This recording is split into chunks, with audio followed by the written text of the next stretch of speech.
Cerita misteri. Malam keakraban di Villa Puncak, Bogor.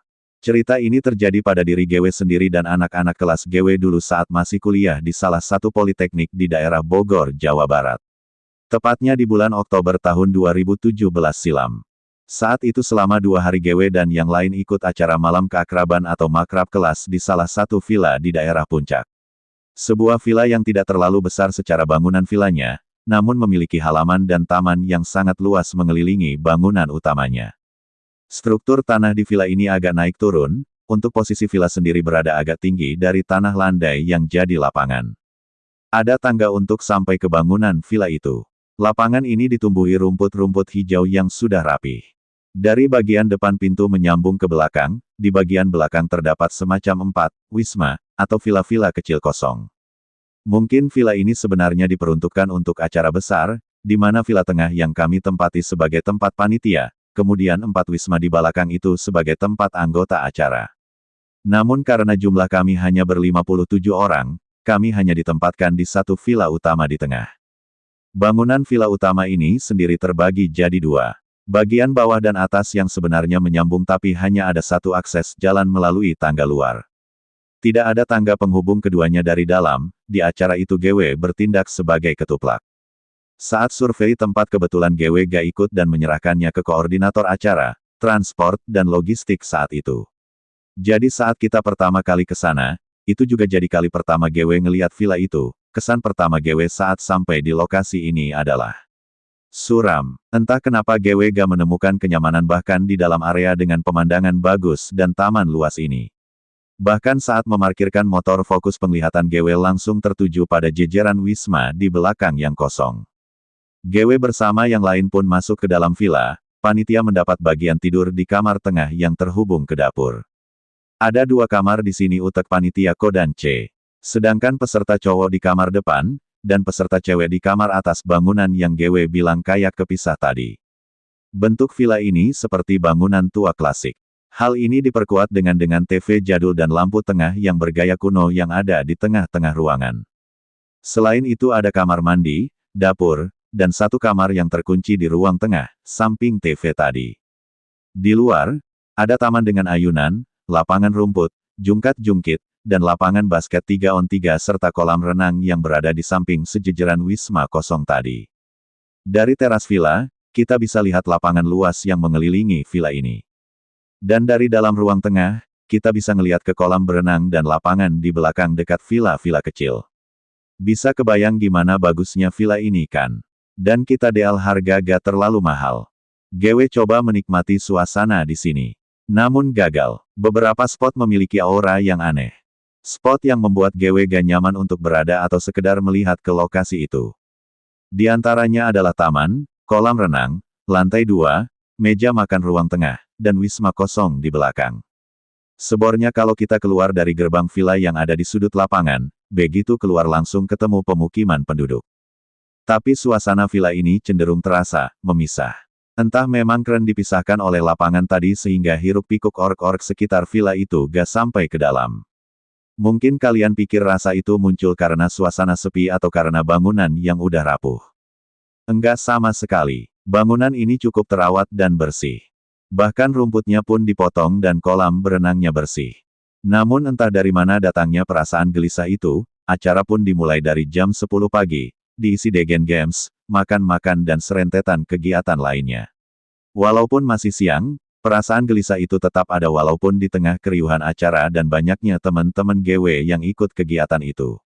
Ini jadi makrab degen jumlah peserta terbanyak kelas GW, sampai akhirnya waktu terus berjalan, kita makan-makan, berenang, main basket, foto-foto dan melakukan semua acara bebas di sekitaran villa tersebut sampai malam pun tiba. Villa 2, ada cewek di jendela merhatiin kita dari tadi. Tapi GW gak tahu itu benar atau enggak. Panitia pun mulai ikutan kelihatan gelisah dan satu-satunya orang yang bisa ditanya untuk konfirmasi adalah Firda. Tujuannya cuma ngecek, apakah yang GW lihat itu imajinasi GW aja, atau ada ork lain yang juga lihat. Akhirnya Firda pun datang, dia sering manggil GW pakai panggilan, Kakak Meweve, iya aneh emang Fir, ada apa Kakak Meweve? GW, Fir, masih bisa lihat gituan. Fir, Asteris ngangguk GW, lihat yang ada di sekitar sini. Fir, asterisk kepalanya mulai keangkat dan ekspresinya langsung beda. Iya kakak, ada. Percakapan. Panitia pun mulai ikutan kelihatan gelisah dan satu-satunya orang yang bisa ditanya untuk konfirmasi adalah Firda. Tujuannya cuma ngecek, apakah yang Gewe lihat itu imajinasi Gewe aja, atau ada ork lain yang juga lihat.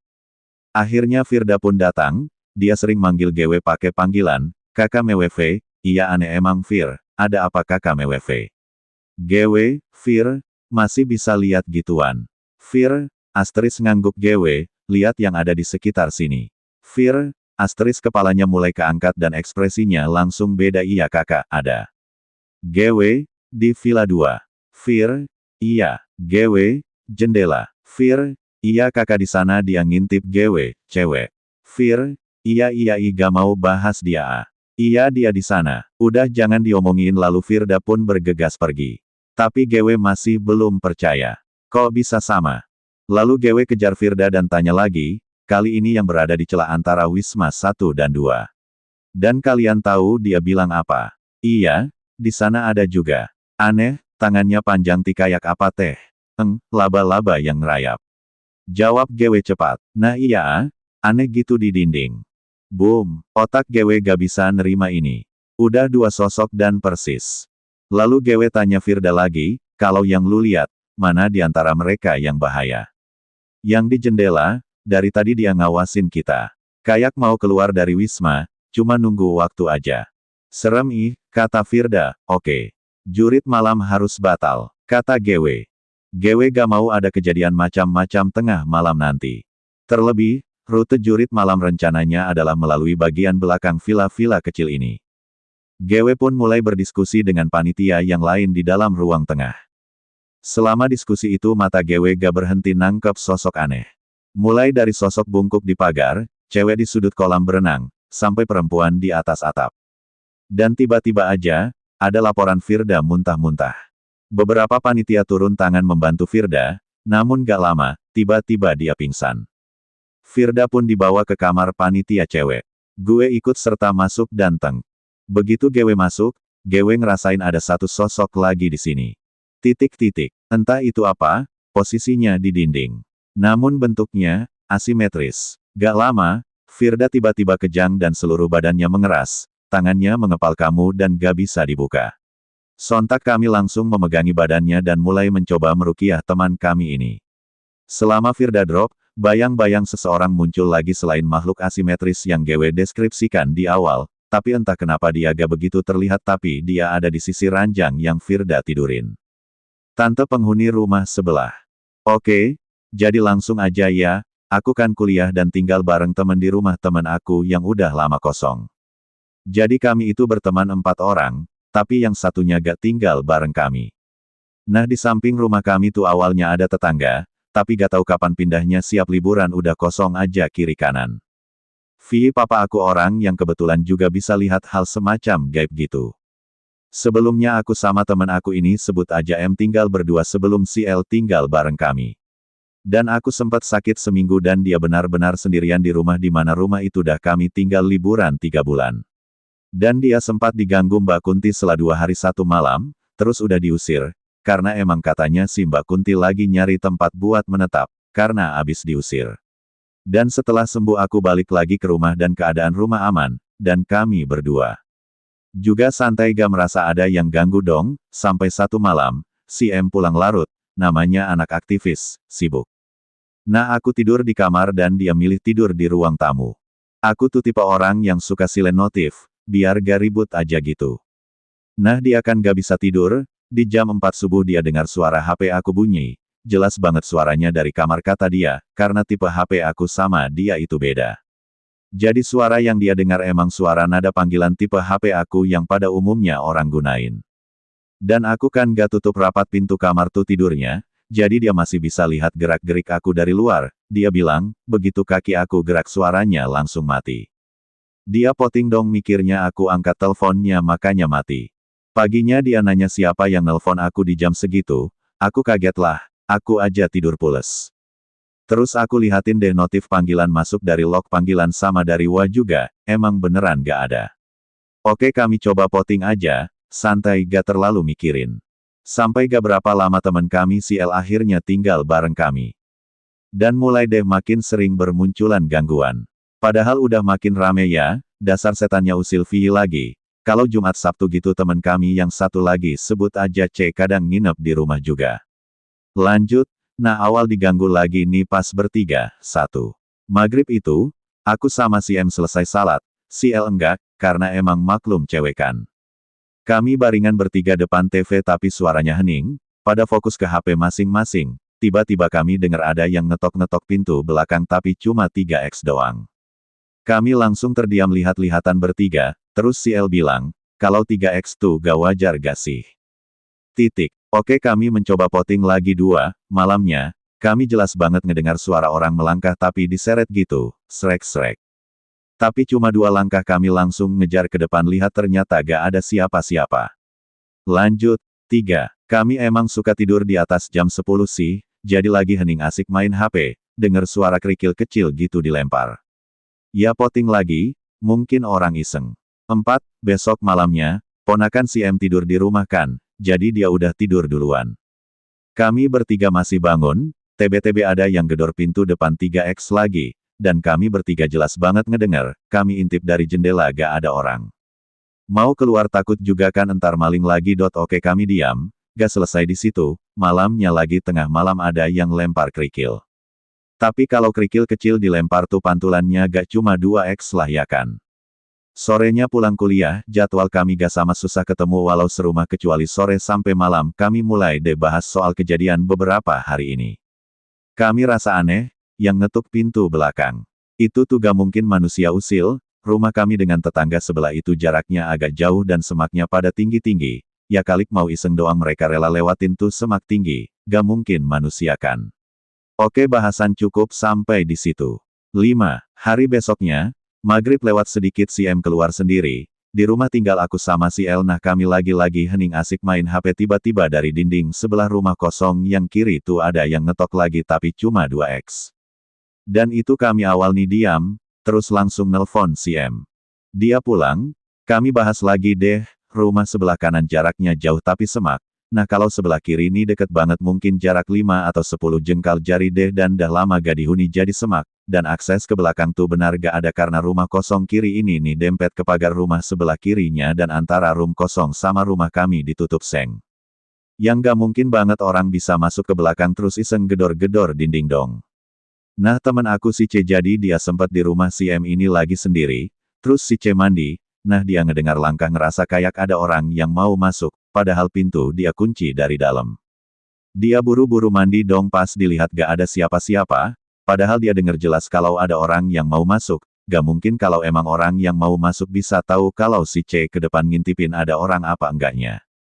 Dan aku JG sering alamin ini setiap lagi sendirian di rumah. Aku lagi di belakang, keadaan pintu udah aku kunci. Aku dengar jelas kerasak-kerusuk kayak pergerakan orang di ruang tengah. Pas aku cek kosong, gak ada siapa-siapa. Hampir sering, jadi kadang aku hidupin musik kenceng aja biar gak kedengeran. Oke lanjut, suara srek-srek langkah kaki diseret gas sekali 2 kali kami dengar, kerikil dilempar juga hampir tiap malam kami dengar. Sampai kayak ya udahlah, mungkin dia kesepian jadi cari perhatian kami. Sampai malam di mana aku tinggal sendiri di rumah si M dan di El Pulkam karena jam mereka juga udah kosong dan aku masih banyak kegiatan hima. Aku beraniin diri tidur sendiri di rumah itu dalam kamar. Aku lagi asik-asik ngerjain tugas, tiba-tiba ada yang hembus telinga aku, kayak bisik tapi gak jelas. Aku merinding tapi aku poting, mungkin halu. Aku lanjut buat tugas, dan lagi ada yang hembus telinga sambil bisikin tapi gak jelas. Aku tutup laptop aku terus aku pasang headset. Aku VC doi minta ditemenin tidur dong. Aku nyuruh dia buat bacain ayat kursi sampai aku ketiduran. Besoknya aku gak berani tidur sendiri di rumah. Alhasil aku numpang tidur rumah temen satu kelas aku. Dan gangguan gak cukup sampai di situ aja. Masih terus berlanjut walaupun kami bertiga di rumah. Dan pas malam doinya aku sebut aja F datang, rame sama kawan-kawannya. Kami semua duduk di dalam minum sambil cerita-cerita. Nah kawannya si F panggil aja R keluar karena ada yang nelponin kan. Dia duduk deh deket meja semen yang pojok deket rumah kosong sebelah kiri sambil teleponan. Dan si R ini tipe orang yang suaranya heboh gitu besar. Jadi pas dia lagi duduk bicara sama yang nelpon dia, ada yang ngelempar kerikil kecil ke dia. Dia cuek, abis itu dilempar lagi. Dia noleh dong ke rumah kosong itu, dia ngelihat. Perempuan pakai jilbab hitam lagi natap sinis ke dia kayak gak suka gitu, dan itu perempuan ngintip dari jendela rumah kosong itu. Dan si R bilang tuh perempuan kayak cewek zaman dulu gitu make jilbabnya maju banget katanya.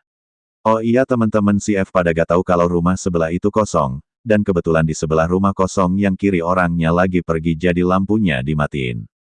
Si R langsung pindah duduk depan pintu, karena dia mikir mungkin keganggu sama suaranya yang heboh. Terus dia masuk ke dalam selesai teleponan dan nimbrung cerita, ya kami ketawa-ketawa.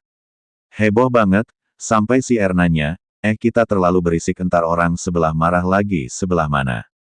Sebelah nih kosong kenapa? Terus dia ceritain lah yang perempuan lihat sini ke dia.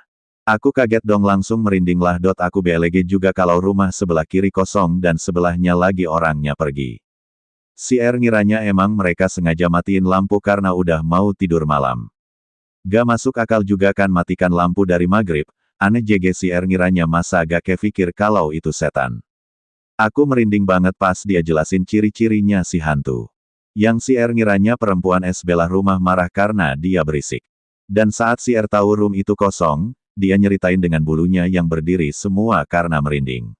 Aku makin takut, karena baru kali ini dia nunjukin bentuknya dia, dan untungnya ke teman si F gak ke kami. Besoknya aku balik ke rumah orang tua aku, yang mana tempat tinggal asal kami B4 tuh cuma sekitaran satu zaman sih dari kampus. Dan di hari aku balik, si L sama si M udah balik lagi ke rumah itu. Si L pergilah jalan sama doinya, nah si M sendiri di rumah. Pas si M lagi mandi, keadaannya maghrib, lagi ada yang gedor kenceng banget dari belakang. Dia langsung selesain mandinya terus ngecat si L biar cepetan pulang. Itu keadaannya chat grup, aku yang baca kebetulan lagi duduk sama papa. Aku ceritain ke papa semuanya, terus papa menjamin mata yang kayak dia ngelihat dari jauh. Papa langsung bilang, itu bukan jilbab, tapi itu jubahnya, dia pakai jubah hitam, rambutnya sekitaran sebahu lebih, berantakan. Dan dia memang mainin kayak pasir gitu, dia bilang dia udah tinggal lama di rumah itu. Aku greget banget denger cerita papa, dan setiap yang papa bilang aku sare ke grup yang isinya kami berempat. Papa menjamin mata lagi, terus pas buka papa bilang, nama dia Nina. Kalau maghrib kan setan emang suka keluar, karena rumah kiri kanan kosong, jadi setan-setan tuh nampak ada kawan dia singgah, jadi kalau maghrib rumah itu rame sesama dia. Aku auto merinding dengar cerita papa, terus aku tanya dia emang penghuni rumah yang meninggal di situ atau pendatang. Papa bilang dia bukan penghuni tapi memang udah lama tinggal di situ dari sebelum kalian nempati rumah. Heran aja kenapa setelah setahun kami tinggal baru dia usil gangguin. Dan dia ganggu sejak Mbak Kunti nangkring di atas atap belakang rumah. Dan setelah cerita ke papa, gak tahu gimana dia gak pernah ganggu lagi, stop di hari itu, dan semuanya mulai aman lagi gak ada hal yang menegangkan lagi. Gak ada yang diganggu LG. Twitter by @KL_idea